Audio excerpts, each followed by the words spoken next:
भाइयों बहनों, नैन्सी जी ने जैसा कि बताया कि हम भी बनारस की राह पर अब निकल पड़े हैं और इसलिए मैं आपसे ये वादा करता हूँ कि हम भी मोदी जी को मोदी जी की भाषा में जवाब देंगे जी। मैं हैरान हूँ जिस प्रकार से मैंने लोगों को बताया कि मैं लड़ना चाहता हूँ, उसके बाद जो प्यार मिला मुझे देख करके मैं भावुक हो जाता हूँ। इस प्रकार का प्यार केवल एक ट्वीट पे शायद भारत के आजाद इतिहास में कभी ऐसा नहीं हुआ होगा कि किसी को इतना प्यार जनता से मिला हो। मुझे मिल रहा है। भाइयों बहनों, मैं बचपन में चाय बेचा करता था। एक सज्जन को मैंने चाय दी, चाय का गिलास पकड़ते ही बोले, देखिए भैया, देखिए ना भैया, इसमें चीनी है, ना पानी है, ना दूध है, ये क्या है भैया, हमें जवाब दीजिए। मैंने कहा, कप खाली है, अभी चाय कहाँ डाली है। लोगों का कहना है कि मैं बनारस पहली बार आया हूँ। मेरे प्यारे साथियों, ऐसा नहीं है। बनारस से तो मेरा पुराना नाता रहा है जी। बचपन में जब मैं गाना सुना करता था, खई के पान बनारस वाला, तो ये बनारस का जो पान है ये मैं नहीं खा पाया, इसकी मुझे पीड़ा रहती थी। वो पीड़ा मिटाने के लिए, वो मेरा नाता आप सबको दिखाने के लिए आज मैं वाराणसी आया हूँ और इसलिए आप सबका प्यार भी मिलेगा और पान भी मिलेगा, ये मुझे पूरा भरोसा है। भाइयों और बहनों, आज एबीपी लाइव के स्टूडियो में एक खास मेहमान आए हैं जिन्होंने राजस्थान से बनारस जाने का निर्णय ले लिया है और प्रधानमंत्री नरेंद्र मोदी के खिलाफ चुनाव लड़ने का ऐलान कर दिया है। और हमारे स्टूडियो में है श्याम रंगीला जी। सबसे पहले श्याम रंगीला जी, आपका एबीपी लाइव पर बहुत बहुत स्वागत है। बहुत बहुत धन्यवाद जी। कुछ हमारे इंटरव्यू की शुरुआत आप अपने अंदाज में कर दीजिए। भाइयों बहनों, नैन्सी जी ने जैसा कि बताया कि हम भी बनारस की राह पर अब निकल पड़े हैं और इसलिए मैं आपसे ये वादा करता हूँ कि हम भी मोदी जी को मोदी जी की भाषा में जवाब देंगे जी। तो मोदी जी को मोदी जी की भाषा में आप जवाब देंगे, लेकिन कैसे देंगे? क्योंकि श्याम रंगीला जी, मैंने आपका इंटरव्यू शुरू करने से पहले सोशल मीडिया पे कमेंट्स पढ़े। सबसे पहले तो मैं आपसे यही सवाल पूछूं कि आपने जब ऐलान किया था कि आप बनारस से चुनाव लड़ेंगे, तो आपने कमेंट सेक्शन पढ़ा? बिल्कुल पढ़ा। कैसे कैसे रिएक्शंस आ रहे थे? देखिए, जो निर्णय मैंने लिया था वो मैंने कमेंट सेक्शन पढ़ूंगा, ये सब होगा, ये सोच करके मैं लेता था, मैं ले ही नहीं पाता जी। क्योंकि मुझे पता था कि लोग कमेंट तो करेंगे, हर प्रकार के कमेंट आएंगे। लेकिन निर्णय के बाद जब मैंने कमेंट पढ़े तो फिर मैं और ज़्यादा उत्साहित हो गया। मैंने कहा, यार ये तो बहुत अच्छे लोग हैं जो कह रहे हैं कि आप लड़िए, बिल्कुल लड़िए, आप बहुत अच्छा आपने कदम उठाया है। उसके अलावा बहुत सारे लोग हैं जिन लोगों की श्रेणी में मैं शामिल था 2014 में, वो लोग भी मेरे भाई ही हैं। मैं उनको समझता हूँ अच्छे तरीके से, क्योंकि मैं भी वैसा ही था। तो मुझे किसी कमेंट पर कोई ऐसे बुराई मैं नहीं बोलूँगा, कोई मुझे गुस्सा नहीं है, क्योंकि मैं दोनों को जानता हूँ, अब वालों को भी जानता हूँ, पहले वालों को भी जानता हूँ। तो बहुत सारे ट्रोल्स भी रहते हैं, कुछ ऐसे कमेंट्स भी आते हैं, उनको कैसे डील करते हैं आप? डील मैं बहुत अच्छे तरीके से करता हूँ। फिर मुझे कोई कमेंट लगता है ना ऐसे कि यार ये उन्होंने गलत लिखा है, फिर मैं उसको डील करता हूँ। कैसे कैसे डील करते हैं? एक कमेंट, 2-3 कमेंट मैं आपको बताता हूँ। एक कमेंट मैंने बोला, ये लाइन मैंने बोली कि मेरा 2017 के अंदर एक शो रोक दिया गया था, जो जिसमें कोई बुराई नहीं थी, बहुत अच्छा था। तो मुझे शो रोकने के बाद मोदी जी अपने पास बुला करके मन की बात जो आता है उसको डब करवा सकते थे, ऐसा मुझे कोई काम दे सकते थे, क्योंकि उनकी भाषा जो है मैं कॉपी कर रहा हूँ, तो एक वो यूज कर सकते हैं उस चीज का। तो इस पे ट्विटर पे किसी ने लिखा कि आप जो है ना वो भीख मांग रहे हो और मोदी जी ने आपको भीख नहीं दी, तो आप जो है उनके सामने खड़े हो गए। तो ये मुझे बुरा लगा, मेरे लिए बुरा नहीं। मैंने कहा यार ये, फिर मैंने उस पर जवाब दिया। मैंने कहा, देश के पढ़े लिखे युवाओं को रोजगार तो नहीं मिला, लेकिन मेरे पास मेरा अपना टैलेंट है जो मोदी जी की आवाज़ का है, तो वहाँ तो वो दे ही सकते थे काम। अब आप इसको भीख कह रहे हो, मोदी जी तो कह रहे नहीं रहे, आप इसको भीख कह रहे हो और मोदी जी भाव नहीं दे रहे हैं, आप ये लिख रहे हो, तो आपने बहुत अच्छा लिखा है। देश के युवाओं को तो भाव कहाँ मिलेंगे जब मुझे ही नहीं मिल रहे हैं, मुझे ही भीख नहीं मिल रही है। अब ये जो ट्वीट था, इसको बहुत सारे लोगों ने रीट्वीट किया, बहुत सारे लाइक मिले और बहुत सारे ऐसे लोगों ने ऐसा बोला कि क्या जवाब दिया है। और फिर इसके बाद में एक कमेंट ये आया था कि मैंने बोला था मेरे पास 25,000 रुपये नहीं है जमानत राशि के, तो मैं जो है लोगों से पैसे लूँगा, लोगों से ही पैसे लूँगा, क्राउड फंडिंग करूँगा और फिर उसी से चुनाव लड़ेंगे। तो इस पर किसी ने कमेंट किया कि क्राउड फंडिंग बहुत अच्छा जरिया है पैसा कमाने का, तो मुझे ये बुरा लगा। तो फिर मैंने इस पर रिप्लाई किया, मैंने कहा क्राउड फंडिंग अच्छा जरिया नहीं है, इलेक्टोरल बॉन्ड अच्छा जरिया है। कि क्राउड फंडिंग में लोग अपने हिसाब से पैसे देते हैं, चाहे 1 रुपया दें चाहे 100 रुपया। मतलब श्याम रंगीला ट्रोलर्स को जवाब देने में पीछे नहीं रहते हैं। हम पीछे नहीं रहते हैं, हम मतलब हर किसी को नहीं देते, लेकिन बहुत अच्छा जो लगता है ना कि हाँ ये मुद्दा अच्छा है इस पे, तो फिर मैं उसको जवाब देता हूँ। अच्छा श्याम जी, कैसे मतलब मन में कब और ऐसे थॉट आया कि भाई अब मुझे राजस्थान से चलना है, बनारस में जाना है और मोदी जी के खिलाफ चुनाव लड़ना है, ये कब आया मन में? देखिए मुझे लगता है ये ना आया तो थोड़ा लेट हो गया। अगर मैं थोड़ा टाइम पहले अगर ये आ चुका होता ना तो फिर मोदी जी की एकदम निश्चित हार थी। अभी तो हमारे कांटे की टक्कर है। मतलब इतना श्योर है आप? हाँ, अभी तो हमारे कांटे की टक्कर चल रही है, निश्चित हार थी। अगर मैं थोड़े टाइम पहले वहां पे चला जाता तो थोड़े टाइम मतलब कितना टाइम? मतलब मुश्किल से मुश्किल 6 महीने मानो आप, 6 महीने पहले भी अगर चला जाता ना मैं, तो मतलब मोदी जी को 2 सीटों पे लड़ना पड़ता। तो मतलब ये कॉन्फिडेंस कहाँ से आया है? मोदी जी की एक फैन फॉलोइंग है, इंटरनेशनल लीडर है, एक ताकतवर नेता के तौर पर उनको देखा जाता है। आपको क्यों ऐसा लग रहा है कि मतलब उनकी हार निश्चित है, मैं हरा देता? देखिए वो जो बात है ना, वो एक या तो एक कलाकार समझ सकता है, वो कलाकार की बात कलाकार समझ सकता है। तो मोदी जी एक कलाकार हैं, तो मैं उनको जानता हूँ कि वो कैसे किस हिसाब से सोचते हैं। आप मेरे वीडियो देखोगे, लोगों ने वीडियो देखे हैं, तो लोग ये कहते हैं कि आपको कैसे पता है कि ये मोदी जी ने ऐसे किया होगा। जब मोर वाला वीडियो था तो आपको कैसे पता चला ये बोला होगा ये? मैंने कहा मैं जानता हूँ, वो कलाकार आदमी है। कलाकार आदमी को मैं नेता में नहीं जानता उनको, मैं नेतागिरी में या वो जो सोचते हैं नेताओं वाली जो सोच है ना, मैं उसको नहीं पकड़ पाऊंगा। लेकिन मैं कला वाली सोच को पकड़ पाऊंगा कि उन्होंने ऐसे वो पानी में डुबकी भी लगाई है तो सोच जाने से पहले ये बोला होगा, आने के बाद में ये बोला होगा, ऑडियो ठीक आया है क्या, वो क्या सही है क्या सब। अच्छा, जैसे अभी बनारस में चुनाव है और क्या लगता है कि मतलब मोदी जी क्या सोच के अभी तक पहुंचे नहीं है, नामांकन नहीं भरा है, अगर नामांकन भरने जाएंगे तो मोदी जी क्या सोच के जाएंगे? देखिए अब मोदी जी जो है ना वहाँ पे नेता के तौर पे जा रहे हैं, तो मैं वहाँ पे तो नहीं सोच पाऊंगा कि क्या है। लेकिन मोदी जी की जब से मेरी खबर चली है तो मोदी जी की नींद उड़ गई है, क्योंकि मेरे पास परसों ही फ़ोन आया, बोले मोदी जी 4 घंटे सोते हैं, रात को 2 घंटे ही सोए हैं। तो आप समझ जाइए कि 2 घंटे की नींद तो मैंने उड़ा दी। मतलब किसका फोन आया? किसी का भी आया, कोई गुप्त सूत्रों से, जैसे वो सब पता लगाते हैं, हमने भी पता लगा लिया।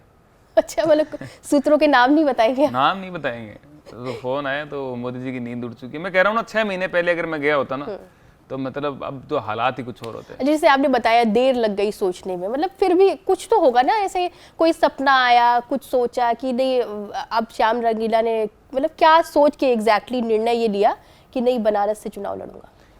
निर्णय सोचने से पहले कुछ चीज़ें ऐसी हो जाती हैं कि आसपास हम देखते हैं कि लोग डर बहुत रहे हैं, मतलब इतना डर रहे हैं और नाम लेने से डरते हैं लोग। ऐसे बात तो कर रहे हैं लेकिन बाहर एक लाइन है, उसके बाहर किसी को दिखना नहीं चाहिए कि मैं मोदी जी के बारे में ऐसा बोल रहा हूँ, या हमेशा सुनना भी लोगों ने बंद कर दिया ऐसे कि सरेआम हम सुन भी नहीं सकते हैं। अगर कोई रिकॉर्डिंग चल रही है और मोदी जी की कोई अगेंस्ट बोल रहा है तो वो सुन भी नहीं सकते हैं कि वैसे अकेले में सुन सकते हैं, दिखना नहीं चाहिए किसी को। तो लोग इतना डर रहे हैं। मैंने कहा यार इसमें डरने की क्या बात है। कुछ मेरे दोस्त हैं, उनसे कोई मजाक कर लो मोदी जी के बारे में फ़ोन पे और कुछ ऐसा बोल दो कि आपको तो देखिए हमने तब से जाना है, कुछ बोल दो तो वो बाद में यूँ कहते कि यार भाई ये मजाक मत किया करो हमारे साथ यार, मोदी जी के बारे में कोई मजाक नहीं यार। अगर किसी को पता लग गया तो हो सकता है वो मोदी जी के फैंस हो इसलिए कह रहे हो कि नहीं, वो बोलते हैं ना, डर कहते हैं ना कि यार भाई पता नहीं लगना चाहिए। बाहर अगर पता लग गया किसी को तो फिर बहुत ज़्यादा दिक्कत हो जाती है। मैंने कहा यार ये सब लोगों के मन में है तो एक उदाहरण पेश होगा, हम जाएंगे लड़ेंगे, हम लोगों को दिखाएंगे कि यार क्या हो जाएगा, ज़्यादा से ज़्यादा लोकतंत्र है, लोकतंत्र में लड़ो आप, क्या हो जाएगा इसमें। कितने % श्योर है, मतलब कितना वोट ले आएंगे आप? तो बनारस के वोटर भी नहीं है, आप राजस्थान से जा रहे हैं बनारस, और इससे पहले क्या आप कभी बनारस गए हैं? मैं कभी बनारस नहीं गया हूँ। बोलने को मैं झूठ बोल सकता हूँ लेकिन मैं झूठ नहीं बोलता हूँ। मैं मतलब मोदी जी को इतना फॉलो नहीं करता हूँ तो लेकिन क्या है, मैं गया नहीं हूँ कभी। मैं चला जाता 5 बार, अगर मैं जाता और मैं बोलता कि मैं 5 बार गया हूँ, उससे लोगों को क्या मतलब है। मैं जा करके आ जाऊँ, आगरा भी गया हूँ, दिल्ली गया हूँ, चेन्नई गया हूँ, हर जगह। लेकिन एक उसमें जाने में थोड़ी मैंने लोगों की समस्या पूछ ली कि आपकी समस्या क्या है। अब मैं जाकर के वोट % की आप बात करोगे, मैं जाकर के बोलूँ कि मेरे को इतना वोट लोग देंगे, तो मैं इस पर भी श्योर नहीं हूँ, क्योंकि मैं जाकर के वहाँ की समस्याओं की बात करूँगा तो ये लोगों के साथ बेईमानी होगी और मैं बेईमानी करना नहीं चाहता। क्योंकि मैं वहाँ पे बनारस की जनता की समस्याओं के लिए तो नहीं जा रहा हूँ, ये तो बनारस की जनता को भी पता है, देश को पता है। जनता की समस्या के लिए जाता तो मैं या तो हमारे एरिया में लड़ता। मुझसे ये भी सवाल पूछे जाते हैं कि आप वहाँ क्यों नहीं लड़े। मैं जो लड़ने जा रहा हूँ वो एक अलग लड़ाई है, वो पूरे देश की लड़ाई है। तो ये सारे लोगों को पता है, वहाँ की बनारस की जनता को पता है, वहाँ से मैसेज भी आ रहे हैं हमारे पास। तो वहाँ की जनता अगर उदाहरण पेश करे एक पूरे देश के सामने मेरे को सपोर्ट करके, तो वहाँ पे मैं ये गारंटी देता हूँ कि मैं वहाँ पे ऐसे काम करूँगा जो आज तक किसी ने नहीं किए हैं। जैसे कुछ 5 काम गिनवा दीजिए। देखिए, जब आज तक किसी ने किए ही नहीं है तो मैं कैसे गिनवा दूं? वो तो मैं वहां जीतने के बाद ऐसे काम करूंगा कि कुछ 5 नहीं, मैं 10 काम ऐसे करूंगा जो आज तक किसी ने नहीं किए हैं। अब जो काम किए ही नहीं है वो मैं आपको कैसे बता दूंगा? तो जैसे अगर मुझे ये जानना है कि किसी भी बनारसी से मिले हैं कभी? चलो बनारस आप नहीं गए, लेकिन किसी बनारसी से मिले आप? बिल्कुल, मेरे बहुत सारे दोस्त हैं बनारस से हैं। तो उनकी और आपकी क्या बातचीत होती है? क्या आपने जब ऐलान किया कि नहीं मैं बनारस से चुनाव लड़ूंगा, उनमें से किसी का फोन आया आपके पास?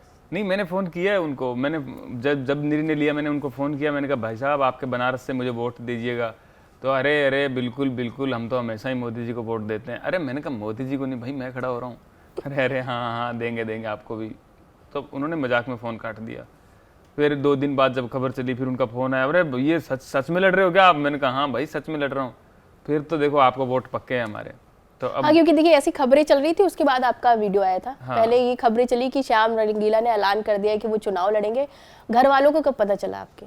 घर वालों को ऐलान के बाद ही पता चला।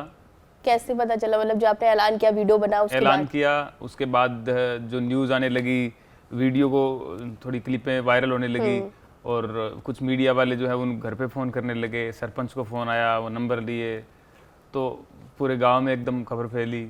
और फिर मैं घर पे जाने वाला था आशीर्वाद के लिए, तो उससे 1 दिन पहले कुछ मीडिया वाले पहुंच गए। तो वो गांव के लोगों से पूछ रहे हैं कि आप बताइए कैसे श्याम रंगीला लड़ेगा तो क्या होगा? तो गांव वाले भी कह रहे हैं मोदी को हरा देगा, क्या इसमें बड़ी बात है? जैसे पूरा गांव साथ है हाँ आपके? एकदम साथ। और मैं जब गया आशीर्वाद लेने के लिए, तब मैंने देखा कि क्या होता है कि एक डर होता है कि अपना जो गांव के लोग हैं ना, वो हमें जानते होते हैं बचपन से। तो उनको देख करके मुझे लगा कि यार ये बोलेंगे कि यार क्या मतलब तुम वाराणसी से लड़ रहे हो, तुम क्या कर रहे हो? मुझे ये रिएक्शन की उम्मीद थी कि गांव वाले तो ये देंगे, लेकिन गांव के लोगों ने ये बोला कि तुम जाओ लड़ो, हम तुम्हारे साथ हैं, हम पहुंचेंगे वहां पे। वाराणसी कहाँ 1400 किलोमीटर होगा, लेकिन हम पहुंचेंगे। तो मतलब तैयार गांव हो का गए पूरा एकदम। सपोर्ट है, पूरा फुल। घर वालों का, मम्मी पापा सबका? हाँ सबका। अच्छा, एक जब आपने ऐलान किया और आपके इंटरव्यू से पहले मैंने आपका इंस्टाग्राम पूरा खंगाला, तो उसमें मैंने देखा कि आप सबके आशीर्वाद ले रहे, माँ के साथ एक फोटो है। तो जब मोदी जी माँ के साथ फोटो खिंचवाते हैं या डालते हैं तो उनके ऊपर आरोप लग जाते हैं, जैसे आपने अभी उनको कलाकार का नाम दे दिया। तो आप अपने केस में नहीं कहेंगे कि आप माँ का आशीर्वाद लिया? उनके टाइम पे हेडलाइंस बन जाती है, सब दिखावा है, तो आप अपने केस में इसको दिखावे के तौर पे नहीं देखते? मैंने क्या बोला था? मैंने कहा मैं मोदी जी को उन्हीं की भाषा में जवाब दूंगा, और ये मोदी जी की ही भाषा है। तो कहीं न कहीं फिर ये नहीं लगेगा कि आप कॉपी कर रहे हो? कॉपी कैट वाला जो एक वो टर्म है ना, कि वो नहीं लगेगा कि भाई जो मोदी जी कर रहे हैं वही श्याम रंगीला कर रहे हैं, फिर श्याम रंगीला नया क्या करने जा रहा है बनारस? नया मैंने आपको बोला ना, मेरे को लोग अगर जिताएं तो मैं वहाँ पे नया भी करके दिखाऊंगा। तो आप नए के 5 चीजें ही गिरा दीजिए, क्या नए? मतलब मोदी जी ने क्या नहीं किया मैं है? नेताओं वाला काम करता नहीं हूँ। नेता जो 5 नहीं, नेता को आप बोलोगे तो 20 गिनवा देंगे। मैं नेताओं वाला काम अच्छा चलिए गिनवाइए नहीं। आपने जो प्रॉब्लम्स झेली हैं, जो आप कह रहे हो कि मैं बहुत सारी चीज़ों से होके गुजरा हूँ, तो वो कौन कौन सी चीज़ें हैं? अगर श्याम रंगीला जीत जाते हैं, या देखिए जीतेंगे तो नेता बन ही जाएंगे। अब आप कितना भी कह लीजिए कि आप नेता वाली बात नहीं करेंगे, लेकिन आपको एक समय बाद, क्योंकि आपको टाइटल मिल गया भाई, आप नेता बन गए, तो आप वो कौन कौन सी चीज़ें करेंगे जो अभी तक नहीं हुई है और जो आपको लगता है कि होनी चाहिए? देखिए, सबसे पहली चीज़ तो ये है कि जब आप बात कर रहे हैं वहाँ के लोगों की, वहाँ की समस्याओं की, तो मैं जाऊँगा बनारस तो फॉर श्योर ये तो मैं वहाँ की चीज़ें देखूंगा कि यहाँ पे समस्या क्या है, लोगों को क्या समस्या आ रही है या क्या काम नहीं हुआ। अभी मैं फ़ोन पे नहीं कर सकता हूँ वो बातें उनसे, और मैं 10 को जाऊँगा। तो इसमें ये नहीं है कि मैं चुनाव का रिजल्ट जो भी होगा, लेकिन मुझे एटलीस्ट ये तो पता लगेगा कि यहाँ पे ये समस्या थी, या मोदी जी ने सारे काम कर दिए यहाँ पे। तो अगर मोदी जी ने सारे काम कर दिए हैं तो वहाँ की जनता मोदी जी को वोट करे। मुझे उससे कोई, मैं ये कहता ही नहीं हूँ कि मोदी जी को वोट नहीं करने हैं। मोदी जी को वोट, आपकी जो चॉइस है आप वहाँ पे वोट कीजिए। आपको एटलीस्ट वोट का अधिकार मिलना चाहिए भी, आप वोट तो करो। जैसे सूरत, हमने सूरत का मुद्दा इसलिए पकड़ा कि सूरत की जनता को वोट करने का अधिकार ही नहीं मिला, और जबकि वहाँ पे 9-10 लोग थे कैंडिडेट, और उनमें से कोई नहीं बचा। एक बीजेपी का बचा, उनको दे दिया कि आप बन गए हो।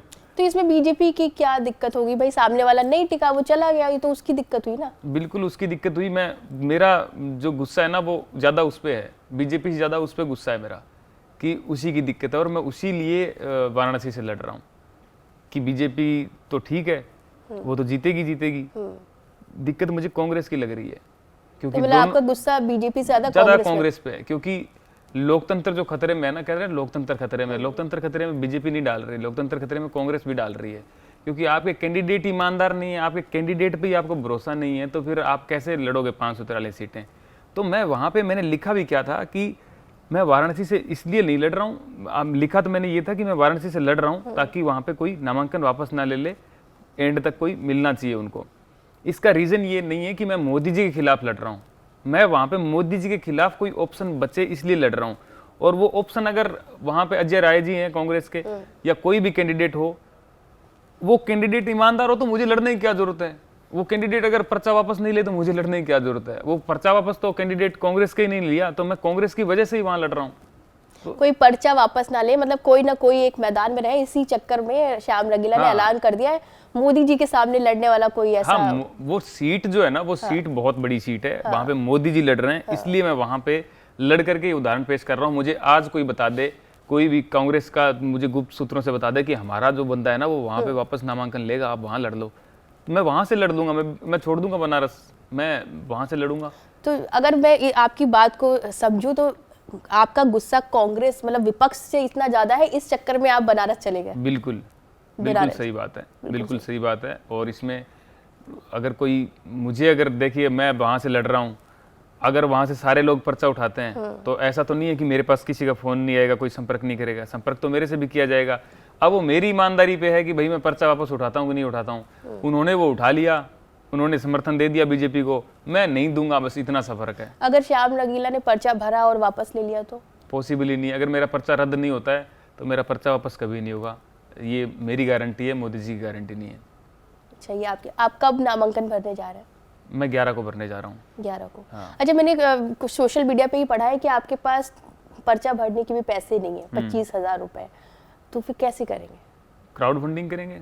अगर मेरे पास 50,000 रुपये हो भी, अगर मेरी जेब में 50,000 रुपये हो, मेरी ज़िंदगी जो है वो एक कॉमेडियन, एक आर्टिस्ट की ज़िंदगी है। मेरे पास कोई पार्टी नहीं है, पॉलिटिकल पार्टी नहीं है, मैं कोई नेता नहीं हूँ कि मेरे पास कोई यहाँ से पैसे आएंगे, लोग ऑलरेडी पैसे दे रहे हो, सपोर्ट कर रहे हो। अगर मैं मेरे 50,000 रुपये वहाँ पे लगा दूंगा तो मुझे मिलेगा कुछ भी नहीं वहाँ से। लोग कह रहे हैं आपको पब्लिसिटी मिल जाएगी, तो पब्लिक थोड़ा तो पहले से हूँ मैं, सब चीज़ है। 50,000 रुपये अगर मैं वहाँ पे लगाऊंगा, 60,000 रुपये लगाऊंगा, उससे वहाँ पे कुछ भी नहीं होगा। मैं 5 दिन 6 दिन भी नहीं रुक पाऊंगा वहाँ पे। 4 लोगों को लेकर के अगर जाऊंगा, कोई फोटो भी खींचने वाला होगा, कोई अपडेट भी करेगा, तो मैं उनको, मुझे तो अगर वहाँ पे रुकूंगा तो 4 दिन भी नहीं टिकूंगा मैं, तो मुझे पैसे तो चाहिए ही होंगे। जब मैं 100 रुपये अगर क्राउड से लेने लग गया, क्राउड फंडिंग में मैंने अगर 200 रुपये भी जोड़ लिए, तो क्राउड फंडिंग से तो मैंने स्टार्ट कर दिया, तो फिर 200 क्यों, फिर आप पूरा एकदम जी जान से लो और जी जान से लड़ो।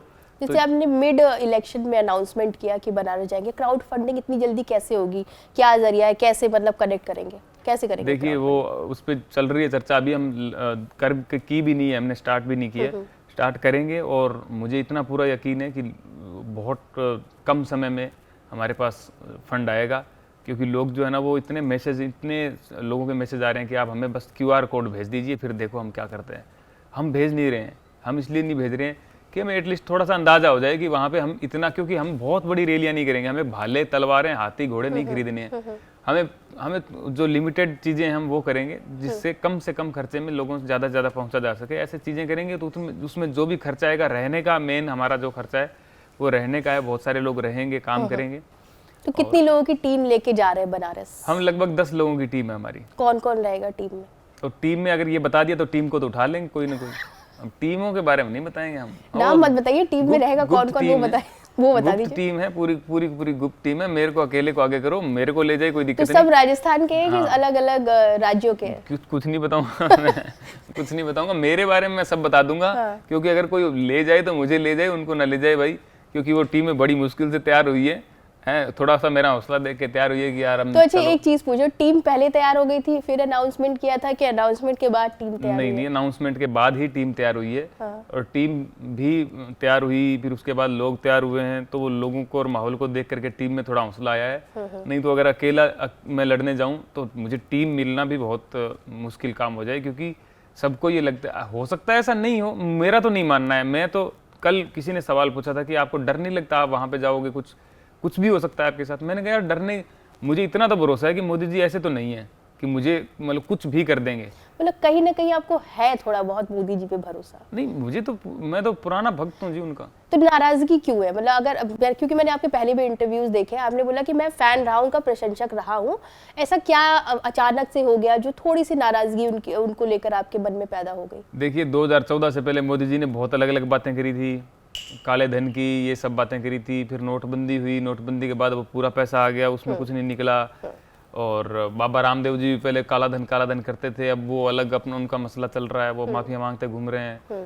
और मोदी जी जो हैं, पहले मुझे लगता था कि जो बातें कर रहे हैं वो एकदम सही है, अब मुझे लगता है कि बहुत सारी बातें हैं जो मोदी जी मतलब ये मजे लेने के लिए कर देते हैं कि जैसे मजा आता है, मतलब कुछ एकदम एकदम एक्टर वाली जो कला होती है जैसे कोई कौन सी चीज उन्हीं के अंदाज में बोल दीजिए, उन्हीं के अंदाज में आप देखोगे तो, जैसे आप पूछोगे मेरे से कि बनारस की जनता के बीच आप जा रहे हो तो क्या सोच रहे हो, तो मोदी जी यही कहेंगे, मैं हैरान हूं जी, मैं हैरान हूं जिस प्रकार से मैंने लोगों को बताया कि मैं लड़ना चाहता हूं, उसके बाद जो प्यार मिला मुझे देख करके मैं भावुक हो जाता हूं। इस प्रकार का प्यार केवल एक ट्वीट पे, शायद भारत के आजाद इतिहास में कभी ऐसा नहीं हुआ होगा कि किसी को इतना प्यार जनता से मिला हो, मुझे मिल रहा है। और इसलिए इस जनता के प्यार को मैं आगे भी बनाए रखूंगा और जनता मुझ पर बनाए रखेगी, ये मेरा भरोसा है। अच्छा श्याम जी, एक सवाल है आपको, मतलब मैं ये पूछना चाहती हूँ, क्या भावुक होना कलाकार होना ना हो जाता है? क्योंकि अल्टीमेटली कोई ना कोई तो इंसान है, कोई भी क्षण ऐसा हो सकता है किसी के भी पल में कि भाई वो भावुक हो जाए, तो हमेशा मोदी जी के भावुक होने पर इतने सवाल क्यों उठ जाते हैं? देखिए मैं तो, जैसे आप भी कहीं ना कहीं सवाल उठाया कि भाई एक्टर हो गए वो। नहीं, एक्टर मेरा कहने का मतलब भावुकता पे ही नहीं है, मेरा ओवरऑल कहने का मतलब ओवरऑल है। जब 2014 में मोदी जी बने थे, उससे पहले भी मतलब रहे हैं, वो जग जाहिर बात है, वो कोई ये नहीं है कि मैं ही कह रहा हूँ। मोदी जी खुद भी ऐसे हैं कि वो जताते दिखाते भी हैं कि वो है कला के अंदर, वो उनमें एक है, एक्टर तो है उनमें, तो सबको पता है। अब भावुकता की जहाँ पे बात आती है तो कई बार ऐसा होता है, अब जैसे कुछ मुद्दे ऐसे होते हैं जिन पे भावुक हुआ भी जाता है, अपने आप हो जाते हैं, और कुछ मुद्दे ऐसे हैं कि मतलब उस पर इतना ज़रूरी नहीं होता, हमें लगता है कि यार इस पर इतना नहीं था, लेकिन फिर भी हो जाते हैं। भावुकता पे हालांकि मैंने कभी बोला नहीं, लेकिन हाँ नकल में ज़रूर ऐसे अगर हम कई बार बोलते हैं और तो फिर मोदी जी की भावुकता की नकल कर देते हैं कि हाँ मोदी जी भावुक हो रहे हैं, तो वो हम नकल में मैं ज़रूर ले आता हूँ, लेकिन मैंने कभी बोला नहीं कि वो नाटक कर रहे हैं, भावुकता का नाटक कर रहे हैं, ऐसा मैंने नहीं बोला। क्योंकि आप कई बार एक्टिंग करें, उनकी मिमिक्री करते हैं ना, तो आप भावुकता की भी करते हैं, तो एक संदेश ये जाता है कि इसका भी मजाक उड़ाया जा रहा है। नहीं, वो तो हंसने का, मैं तो हंसने की भी करता हूँ, वो तो हाँ मेरी अगर कोई चीज़ है तो उसमें मजाक ही है पूरी। मोदी जी हंसने का भी एक अलग अंदाज है, खुल करके हंसते हैं, खुल करके रोते नहीं है, भावुक थोड़े कम होते हैं लेकिन हंसते खुल करके हैं। अच्छा श्याम जी, आपने कॉमेडी से शुरुआत की थी, आपने, मैंने आपका पूरा बायो पढ़ा कि आपने क्या किया है क्या नहीं, एनिमेशन किया है, एनिमेशन से आप फिर कॉमेडी की दुनिया में आ गए। वो वाला इंसिडेंट जो लाफ्टर चैलेंज वाला था, जिसके बाद आप सुर्खियों में सबसे ज़्यादा आया, आपका वो जो अक्षय कुमार वाला एपिसोड था, वो आपने आरोप लगाया था कि उसको ऑन एयर नहीं होने दिया, फिर उसकी क्लिप्स वायरल हुई थी, लोगों ने खूब पसंद किया, आप मतलब रातों रात, अगर मैं कहूँ तो आप रातों रात स्टार हो गए। क्या हुआ था, नाराजगी क्या थी, और आपके पास, आपको कैसे पता चला कि वो एपिसोड रोक दिया गया है? देखिए आपने बहुत अच्छी बात की, रातों रात स्टार हो गए वाली। मैं दिनों दिन, मेरा दिन में तारा टूट रहा था और मैं रातों रात स्टार हो गया। दिन में तारा टूटने का मतलब ये है कि दिन में एक जो कलाकार है ना, वो स्टार तो बहुत बाद की बात है, एक आर्ट है, कलाकार है, मेरे पास आर्ट, मैं कलाकार हूँ, तो मैं टूट रहा था दिन में। और रात में क्या हुआ कि वो वायरल हो गया, वीडियो लीक हो गया और मैं रातों रात स्टार हो गया। तो बहुत ही कम फर्क है इसमें कि मैं टूट जाता, रह जाता वहीं गांव में ही, जीता मरता कोई पता नहीं है, और वो लीक हो गया, उसकी वजह से मैं बन गया। तो ये जो लीक होना है ना, ये मैं भगवान को बहुत शुक्रगुजार हूँ, और मैं मानता हूँ कि एक जो ईमानदारी होती है ना, जो एक डेस्टिनी होती है, वो होती है ज़रूर, क्योंकि मेरे मन से ये बात निकली थी। मैंने कहा अक्षय कुमार जिसको हमने देखा है बचपन से अब तक, उन्होंने खड़े होकर के जाके बेल बजाई है मेरे परफॉर्मेंस पे, और वो परफॉर्मेंस वीडियो नहीं आएगा, क्यों नहीं आएगा? मैं भगवान से उस दिन मैंने शिकायत करी, मैंने कहा ये तो गलत है ना, फिर मैं क्यों मतलब आवाजें निकाल रहा हूँ? कब पता चला, किसने बताया आपको कि ये एपिसोड ऑन एयर नहीं होगा? ये शूट होने के 1 महीने बाद ये कहानी हुई। 1 महीने बाद मुझे 2 दिन पहले बताया गया, और 2 दिन भी नहीं 4 दिन पहले वो आसपास घूमने लग गए थे मेरे, और मुझे ऐसा अंदाजा पहले ही था, क्योंकि 1 साल पहले मेरे पास इंडियाज गॉट टैलेंट से फोन आया था और मेरा वहाँ पे सिलेक्शन भी हो गया था। बस उन्होंने मुझे ये बोला था कि आप अभी तो जयपुर रहिए, हम आपको फ़ोन करेंगे तब आप मुंबई आ जाइएगा, आपका डन है, क्योंकि क्लिप उन्होंने रिकॉर्ड कर ली थी। अब जो है वो आया ही नहीं उनका फ़ोन, और मैंने पूरा सोशल मीडिया पे प्रचार प्रसार कर दिया कि मैं तो आ रहा हूँ इंडियाज गॉट टैलेंट में। अब जो उसके बाद में जो गांव वालों ने मुझे बोला कि भैया आज तो फाइनल आ रहा है उसका, इंडियाज गॉट टैलेंट का फिनाले चल रहा है, तुम कब आओगे? मैंने कहा तुम्हारे सामने बैठा हूँ यार, क्यों दिमाग ख़राब कर रहे हो मेरा, वैसे ही दिमाग ख़राब है।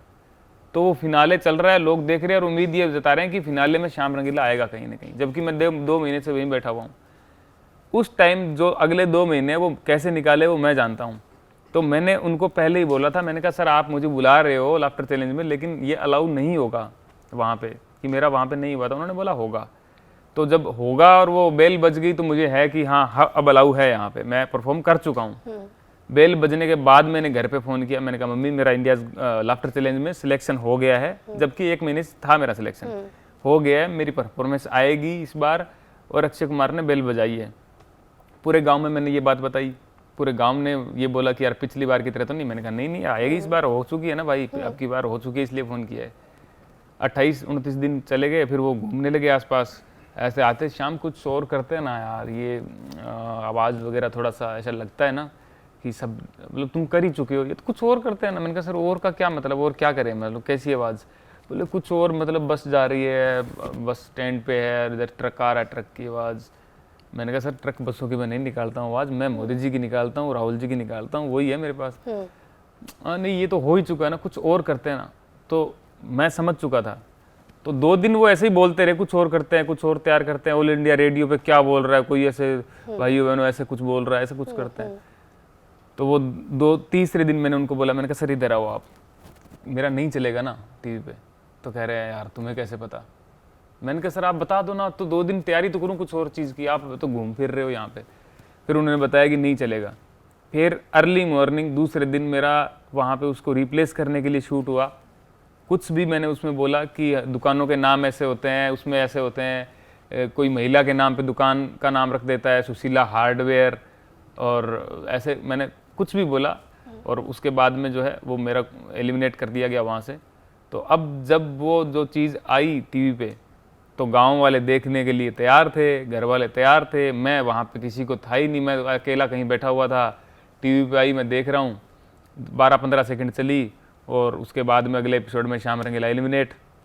अब गांव वाले फ़ोन कर रहे हैं, बोले यार तेरा दिमाग ख़राब है, तेरे को इतनी बड़ी अपॉर्चुनिटी मिली, तुमने वहाँ पे आवाज़ नहीं निकाली मोदी जी की, इतनी बड़ी अपॉर्चुनिटी मिली, तुम पागल हो गया यार। मैंने कहा भाई तुमसे तो सियाना ही हूँ, मैं वहाँ पे जाऊँगा तो करूँगा नहीं कि मैं कितने लोगों को मैंने नहीं समझाया, मैंने 15 दिन तक समझाता रहा। अब वो जो दिन में तारा टूटने वाली बात है ना, मेरे पास इतने फ़ोन आ गए कि मैं अगर हो सकता है तो मैं कुछ कर भी लेता आर्ट के साथ में या मेरे साथ में। मैंने कहा यार अब जीना ही नहीं है, मतलब क्या करें अब। लेकिन मैंने कहा यार नहीं, ऐसा कोई रोक देगा क्या मेरे को?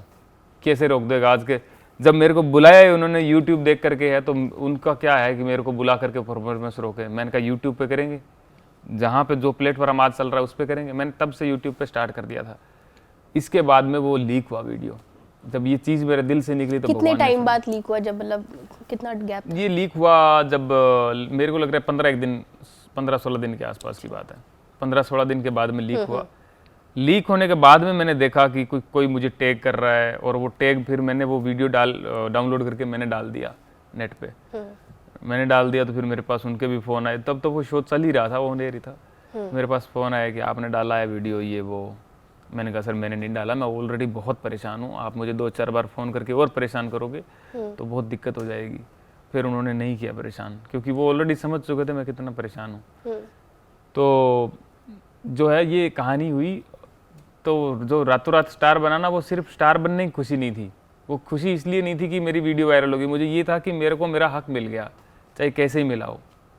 मतलब अंत में आप खुश थे? अंत में बहुत खुश था मैं। फिर मेरे पास जो है शो आने लगे, फिर मैं शो करने लगा, फिर घर वाले भी बहुत खुश हुए कि हाँ, लोगों ने भी देखा यार ये देखो ये थी, बेल तो थी, झूठ तो नहीं बोल रहा है, अक्षय कुमार खुश तो बहुत था। तो ये चीज़ें हैं। तब ये जब चीज़ें रुकती है ना, रुकती है, आ गई वो अलग बात है। रुकने के बाद वाला जो श्याम रंगीला है ना, वो बहुत नाराज़ है मोदी जी से, या मोदी जी की टीम से, या 2014 के बाद की सेंसरशिप से बहुत नाराज़ है। ये बात तो आप सेंसरशिप से नाराज़ हैं, तो इसमें मोदी जी कहाँ से आ गए? क्योंकि देखिए सब जगह डिपार्टमेंट होते हैं, जैसे मेरा ऑफिस है, अब मेरे बॉस है, फिर उनके बॉस है, फिर उनके बॉस है। अब हो सकता है कि ये वाले बॉस ने मुझे किसी चीज़ को मना कर दिया, तो मैं उन वाले बॉस से क्यों नाराज़ हो जाऊंगी? लेकिन उन वाले बॉस को ये बात तब जरूर पता लगी थी जब वो वीडियो वायरल हुई थी, और ये मैंने चिल्ला चिल्ला के बोला था कि मेरी सेंसरशिप कर दी गई चीज़ें, ये नहीं होना चाहिए। मोदी जी का मैं इतना बड़ा भक्त हूँ। मैंने उस टाइम भी बोला कि मोदी जी को बोलना चाहिए कि यार ये क्यों हुआ, क्या गलत है इसमें, ये क्यों हुआ। अपनी टीम को बोलना चाहिए कि किसने किया भाई, ये मेरा नाम खराब नहीं होता। अब ये लड़का बोल रहा है, मेरी भी तो वो ह्यूमर वाली है चीज़ की, मैं ह्यूमर पसंद करता हूँ, का क्या संदेश जाएगा, ये लड़का बोल रहा है। तो आपने कोई कंप्लेन दी, जैसे पीएमओ में आप लेटर लिख सकते थे कि भाई ये मेरे साथ हो गया और इस पे मैं इंसाफ चाहता हूँ, मतलब लिखते हैं लोग, कितनी चिट्ठियाँ गई है पीएमओ में, पढ़ी गई है, आप भी कर सकते थे कुछ, आपने भेजा? मैंने चिट्ठियाँ कुछ भी नहीं भेजी, क्योंकि जो है ना ये चीज़ें ऐसी हैं कि इसमें चिट्ठियाँ भेज करके कुछ भी नहीं होता है, और मुझे ऐसा ही लगता है। ऐसे कई बच्चों ने, कई ऐसे लेटर्स गए हैं जिनका जवाब आया है, हो सकता है कि आपकी भी परेशानी का कोई जवाब आ जाए। जो परेशानी है ना, मेरी कोई वो ऑफिशियली परेशानी है ही नहीं, मेरी कोई ऑफिशियली परेशानी नहीं है। अगर मैं कल को चिट्ठी भेजूंगा, वहाँ पर चिट्ठी पढ़ी जाएगी, वो फिर मेरे पे 10 चीज़ें यूँ लगाएंगे कि आपको अगर करना है तो यही करना है, अगर आपको वहाँ नहीं करना है, यहाँ नहीं करना है, तो हम बोल देंगे। या मेरे को तो पता है ना, इस चीज़ का कोई है ही नहीं, लीगली नहीं है कि आप वो मुझे ये बोलेंगे कि आप यहाँ कर सकते हैं। ये आर्ट है, वो कहीं मैं कर सकता हूँ। बात यहाँ पे थी कि वहाँ पे अगर पॉलिटिकल कुछ कंटेंट हो तो परमिशन नहीं मिली जानी चाहिए। वहाँ पे कुछ ऐसी चीज़ हो जो मोदी जी का उपहास उड़ाया जा रहा हो, तो चीज़ नहीं मिलनी चाहिए। 2014 से पहले कौन से आर्टिस्टों ने चिट्ठियाँ लिखी है पीएमओ को कि हमें करने दीजिए टीवी में? 2014 से पहले मैंने देखा है सोनिया गांधी का गेटअप बना के उनकी मजाक उड़ाई जा रही है, मनमोहन सिंह जी की खुलेआम मजाक उड़ाई जा रही है। इस मामले में तो मैं जब 2014 में था तो हम बोलते थे कि मनमोहन सिंह जी कुछ बोलते नहीं है, कुछ बोलते नहीं है। 2019 में 20 तक आते आते मुझे ये लगा कि यार बहुत अच्छा था वो टाइम, जिसमें आर्ट, मैं सरकार के कामों को लेकर के बात नहीं कर रहा हूँ, मैं सिर्फ टीवी पे आर्ट की बात कर रहा हूँ कि वो बहुत अच्छा था, जिसमें मनमोहन सिंह जी की इतनी नकल उतारी जा रही, नकल भी नहीं, मतलब खुलेआम ऐसे कुछ बोल नहीं रहे हैं, और उनको अगर कुछ बोल रहे हैं तो सोनिया गांधी कह रही है चुप हो जाइए, तो वो चुप भी हो रहे हैं। ये इतने इस लेवल की, और वो कहाँ सेंसरशिप, गवर्नमेंट उनकी है, वो सेंसर नहीं हो रही है चीज़ें। और अब जो है मोदी जी कह रहे हैं भाइयों बहनों, मैं बचपन में चाय बेचा करता था, एक सज्जन को मैंने चाय दी, चाय का गिलास पकड़ते ही बोले देखिए भैया, देखिए ना भैया, इसमें चीनी है, ना पानी है, ना दूध है, ये क्या है भैया, हमें जवाब दीजिए। मैंने कहा कप खाली है, अभी चाय कहाँ डाली है। अब इसमें कौन सी गवर्नमेंट पे क्या मैं मुद्दा उठा रहा हूँ, क्या मैंने बोल दिया? या मोदी जी, राहुल गांधी जी अगर धरने पे बैठ जाएगी, ये तो बंद ही होना चाहिए क्योंकि मेरी आवाज़ है, तो फिर भी जचे। राहुल गांधी जी ने तो मुझे मिलने बुलाया उस वीडियो के बाद में कि आपने बहुत अच्छी चीज़ें करी वहाँ पे। अब वो कोई कहे कि ये विपक्ष में इसलिए बुलाया, मुझे उससे कोई दिक्कत नहीं है, विपक्ष में वो बुलाया, मुझे अच्छा लगा। अरे क्या बात हुई थी मिलने बुलाया? जब बात यही हुई थी, उन्होंने बोला था कि आपने बहुत अच्छा किया था, मैंने आपका देखा था, परफॉर्मेंस अच्छा था, पता नहीं क्यों। तो उनके सामने आपने उनकी मिमिक्री करके बताई थी? उनके सामने तो नहीं की ना, उन्होंने मेरे को ऐसा बोला कि मेरे सामने करो मिमिक्री, और लेकिन उन्होंने बुलाया स्पेशली मिलने के लिए, और मैं मिला, मुलाकात भी हुई ना। उन्होंने उसके बारे में कुछ किसी को बताया पॉलिटिकली कि मैं आज श्याम रंगीला से मिला, उसको ये बोला, उन्होंने कुछ नहीं लिखा, मैंने भी कुछ नहीं लिखा, मुलाकात हुई, पर्सनली उन्होंने मिलने बुलाया, ये मुझे बहुत अच्छा लगा। ये आप पहली बार एबीपी लाइव को बता रहे हैं कि आप मिले थे उस वीडियो के बाद? हाँ, नहीं वैसे तो मैंने फोटो अपलोड की थी, मैंने बाद में की थी, लेकिन मुलाकात के बारे में किसी को मैंने अब तक बताया नहीं कभी कुछ कि हमारी क्या बातें हुई थी। उन्होंने यही बोला था कि आपने बहुत अच्छा किया, और भी बहुत सारी बातें करी। ऐसे लगा मुझे कि बहुत पहले से जान रहे हैं वो, और गांव के बारे में पूछा, जगह के बारे में पूछा, और कैसे वहाँ पे गए वो भी पूछा। लेकिन उन्होंने ये नहीं जताया कि मैंने इस लड़के को मिला, मैंने इनको समझाया है, ये है वो है, ये चीज़ें नहीं हुई हमारी, जो एक तरीके से देखी जानी चाहिए लोगों की नज़र से कि हाँ ये तो पॉलिटिकली बुलाया होगा। नहीं, वैसे कुछ नहीं था हमारा। अच्छा, एज ए कलाकार आप उनसे मिले? कलाकार मिले और अच्छी बातें करी उन्होंने। अच्छा श्याम जी, आप आम आदमी पार्टी से जुड़े थे, अभी चुनाव लड़ रहे हैं, निर्दलीय लड़ने का ऐलान किया आपने, आम आदमी पार्टी को क्यों छोड़ा था? आम आदमी पार्टी को मैंने इसलिए छोड़ा था, मैं तो आज भी, मतलब ऐसे नहीं है कि मैंने छोड़ ही दिया, मैं जिस विचार से उनके साथ में गया था वो आज भी है ही। लेकिन अगर देखा जाए तो राजस्थान के अंदर जो चुनाव थे, विधानसभा चुनाव, उससे पहले जब मैंने ज्वाइन की थी तब बहुत अच्छा एक माहौल था, बहुत अच्छी चीज़ें थी। और उसके बाद जो टीम है उन्होंने इतना, वो मुझे लगता है कि ग्राउंड लेवल पे या वो काम नहीं किया जो एक किया जाना चाहिए था विधानसभा चुनाव में। तो वो हमारा काम था नहीं, हम तो आर्टिस्ट हैं, हम तो वैसे सपोर्ट कर सकते हैं, उसके बाद कहीं ऐसे कुछ उनकी रणनीतियाँ बनाई उस पर आगे जा सकते हैं। तो मेरे बस में था नहीं। और फिर विधानसभा चुनाव आते वो पहले उनकी मीटिंगें चलती थी तो 200 सीटों पे लड़ेंगे ऐसा निर्णय लिया जाता था हर मीटिंग में, हर महीने ये निर्णय होता था कि 200 सीटों पे चुनाव लड़ेंगे। वो धीरे धीरे आते वो मीटिंगें भी बंद हो गई और वो चीज़ें खत्म हो गई। तो वो बल नहीं मिल पाया, तो फिर मैं कौन सा वो वहाँ का, मतलब आप सदस्य नहीं है, आप छोड़ चुके हो पूर्ण रूप से? सदस्य एकदम प्रॉपर कागजी सदस्य तो मैं पहले भी नहीं था। मैं वही था जो जिससे लोग समझ पाते हैं कि ये सदस्य है, वो आपके गले में वो आ गया आम आदमी पार्टी का, तो मैं सदस्य हो गया। और मैंने अगर कुछ काम नहीं किया और मैं ये बोल रहा हूँ कि नहीं अब मैं नहीं हूँ, तो मैं सदस्य नहीं हूँ। हमारा कोई ऑफिशियली कोई ज्वाइनिंग नहीं था, ना कोई मेरे कोई यूँ है कि वो मैंने कुछ बोला या अभी मैं लड़ रहा हूँ तो वो मुझे निष्कासित कर देंगे, ऐसा कुछ भी नहीं है। हम वैसे ही ज्वाइन हुए थे और वैसे ही वापस आ गए। अच्छा चलिए, बातचीत बढ़ती रहेगी। रैपिड फायर टाइप के कुछ क्वेश्चंस हम लेते हैं कि मतलब सबसे पहले तो यही कि आप कितने % श्योर है कि आप बनारस से जीत जाएंगे? 100%। 100%। और अगर जमानत जब्त होगी तो पैसे कैसे देंगे? पैसे पहले ही दे देंगे, वो तो मतलब लोगों से लेकर के देंगे ही। और वो बहुत अच्छी बात होगी कि हमारे पैसे इलेक्शन कमीशन ले रहा है। फेवरेट आपका एक्टर कौन है? अक्षय कुमार। अक्षय कुमार, वो थोड़े से गुटके के बाद में थोड़ा से कम हो गए, पहले अक्षय कुमार ही थे, उसके बाद कोई नहीं। और इरफान फेवरेट तो एक अलग चीज होती है, जो एक्टरों में भगवान मानता हूँ ना जिनको, वो इरफान खान है। भगवान मानते हैं? क्यों? बस वो मतलब मेरे को बचपन से ही मतलब ऐसे, मैं एक्टरों की श्रेणी में लाता ही नहीं। मैं एक्टर, अगर फिल्म में कोई एक्टर है वो देखा जाए तो अक्षय कुमार है। और वैसे अगर ओवरऑल देखा जाए एक मतलब मैं ईश्वरी मानता हूँ उनको, उनकी बातें, उनके विचार, उनकी आर्ट, सब चीज़ों में। कभी मुलाकात हुई है? कभी हुई नहीं, मुझे बहुत दुख रहेगा, पूरी ज़िंदगी दुख रहेगा। मैं जिस दिन ये खबर आई कि वो वहाँ से ठीक होकर के वापस आए, मैं बहुत खुश था। मतलब इससे ज़्यादा मुझे खुशी कभी हुई नहीं, मुझे ऐसा लग रहा है। और अच्छा, कौन सी मूवीज उनकी बहुत पसंद है आपको? मेरे को सारी मूवियाँ पसंद है, कोई मुझे एक भी खराब नहीं। मैं एक मूवी का नाम ले नहीं सकता उनकी, मुझे सारी पसंद है उनकी। मैं मतलब कोई मूवी अगर मुझे खराब लगे और वो उनमें हो ना, तो मैं देख ही लेता हूँ सारी। और मैं खुश तब हुआ था और जिस दिन ये मूवी आई थी दूसरी बार, जो इंग्लिश मीडियम थी, तो जब ये आई, जो ठीक होने के बाद उन्होंने बनाई, तो मैंने वो मूवी घर पे बैठ के देखी। तो मैंने घर वालों को ये बताया कि ये देखो, ये इरफान खान है, जयपुर के हैं और वो एक्टर हैं, और ये अभी इनको ये दिक्कत हो गई थी, अभी ठीक हो गए, वापस आए और उन्होंने ठीक होने के बाद ये मूवी की है। तो वो पहली शाम को मूवी देखी घर वालों ने, और मैं सो रहा था दूसरे दिन।